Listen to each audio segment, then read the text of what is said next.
मंत्री छगन भुजबळ हे नाशिकहून येवल्याच्या दिशेने जात असताना यावेळी निफाड तालुक्यातील भरवस फाटा येथे मराठा समाजाच्या कार्यकर्त्यांनी मंत्री भुजबळांच्या ताफ्याला काळे झेंडे दाखवत भुजबळ विरोधात जोरदार घोषणाबाजी केली।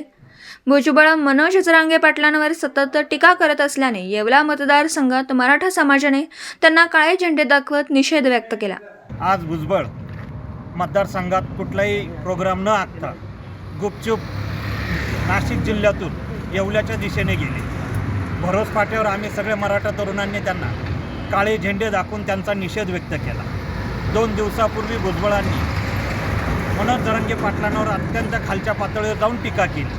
भुजबळ दरवेळेला तुम्ही तुमचा प्रोग्राम जाहीर करायचे, तुम्ही कुठून येणार, कसे जाणार, कुठं थांबणार, कुठं जेवणार, सगळा प्रोग्राम सोशल मीडियावर जायचा। पण आज मात्र गुपचूप मतदारसंघात येण्याची वेळ तुमच्यावर आली। आज आम्ही मोठ्या प्रमाणात काळे झेंडे भरोस फाट्या इथे उभं राहून काळ्या झेंड्यांनी त्यांचा निषेध व्यक्त केला, त्यांचं स्वागत काळ्या झेंड्यांनी केलं। भुजबळ इथून पुढेही मराठा हा सतर्क आहे। इथून पुढे तुम्ही किती गुपचूप आला आणि किती मोठ्या प्रमाणात फौजफाटा घेऊन आला, तुमचं स्वागत मात्र काळ्या झेंड्यांनी आज सारखंच होणार, यात कुठलीही शंका माझ्या मनात नाही। मी पुन्हा एकदा येवला आणि लासलगाव मराठा समाजाच्या वतीने भुजबळ साहेबांचा निषेध व्यक्त करतो आणि इथून पुढे जेव्हा कधी ते किती गुपचूप आले तर त्यांचं स्वागत हे काळ्या झेंड्यांनीच होणार असं जाहीरपणे सांगतो।